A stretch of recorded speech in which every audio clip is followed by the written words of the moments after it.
This could be one of the biggest days in history. We are getting out the vote. That's what this is all about. Today is the day. My name is Jeff Deutchman. I'm the curator and producer of 11408, which is a documentary that consists of footage that was shot all over the world on the day Obama was elected president. I sent out emails and Facebook messages to everyone I knew about 2 weeks before the election and encouraged people to film on that day, and then slowly accumulated a library of footage that I turned into a film. The idea was to cast as wide a net as possible, so I literally just sent out messages to everyone I knew, and that included some professional filmmakers and a lot of amateurs who don't work in film. And actually the people who ended up doing it was a really nice mix of both professionals and amateurs. And some people borrowed cameras if they didn't have. Very cool. How did you get the idea for the film? I don't remember like the moment it came to me, but I think it was just, I was very swept up in election fever around that time, and so it was a mixture of being, wanting to contribute to the election in some way, but also I had been interested in, experimenting with social networking and the availability of cheap digital technology to see what kind of project you can make using those tools. And so this, the day of the election seemed like a good opportunity because it's rare that you really know in advance when there's a day that is likely to be historic. And so I was able to foresee that to some degree and use it to conduct this experiment. Did you start getting footage right away, the day of the election, or did everything just start to stream in afterwards? And it was, probably about a week after the election, once I had, gotten over it, my own euphoria. I started following up with people and started amassing the footage very gradually throughout the next year. And in terms of the footage I received, it was very eclectic. Some people shot throughout the entire day, like Henry Joost, who is one of the co-directors of Catfish. He sent me footage from the entire, basically 24/7 on 11408.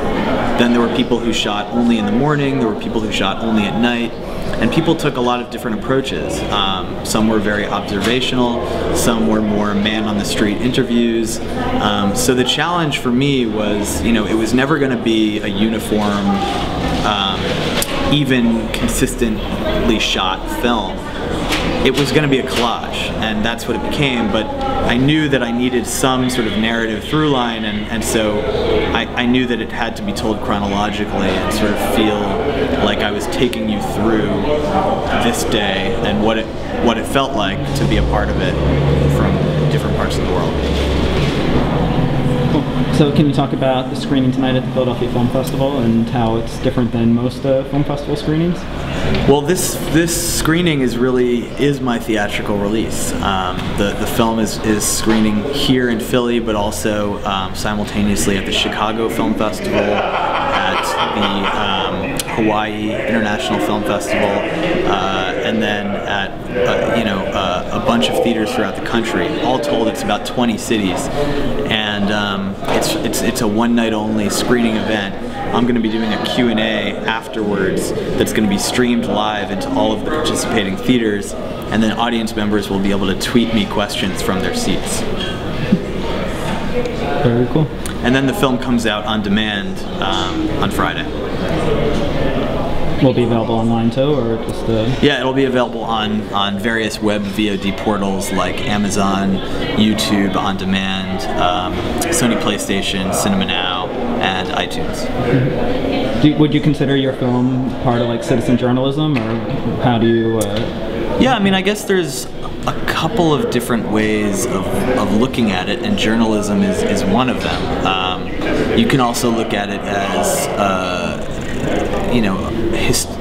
as a historian's job, which journalism and writing history are sort of, I don't know where you draw the line there exactly, but this definitely sort of melds them in the sense that I really wanted to construct the film in such a way as to, remove myself from the process and really just have it be sort of unfiltered experience of what this day was like, and to sort of and the idea of outsourcing it and having all these different people, professionals, amateurs, shoot their own footage is, it's a way of using video technology and the web to really allow people to write their own history. And whether that, whether that's journalism or history writing, I think is sort of an interesting question. But I guess my hope is that with the website 11-4-08.com, where I'm still collecting footage, that's where I think it will really become an interactive history textbook. Not so much journalism, because it's really looking back at the past. So it's not reporting on something live as it's happening. It's more about looking back at something and trying to understand it from whichever vantage point we're currently in. This could be one of the biggest days in history. We are getting out the vote. That's what this is all about. Today is the day.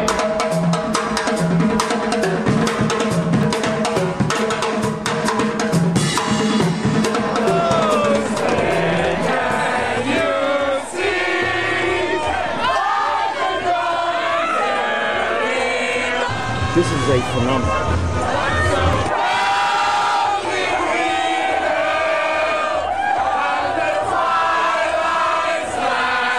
People are very excited to contribute their little part and see how it fits in the big picture.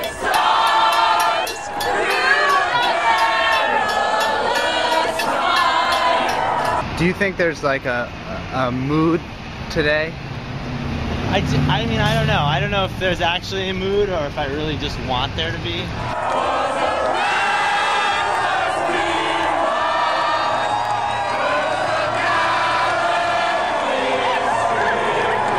I'm stoked to be a part of history more than anything else.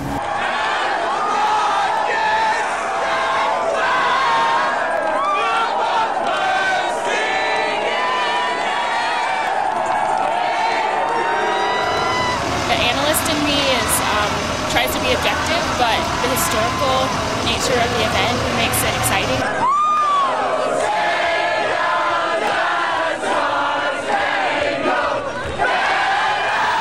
It's just hard to believe that we have really come this far in my lifetime. Thank you so much for your depth in my heart.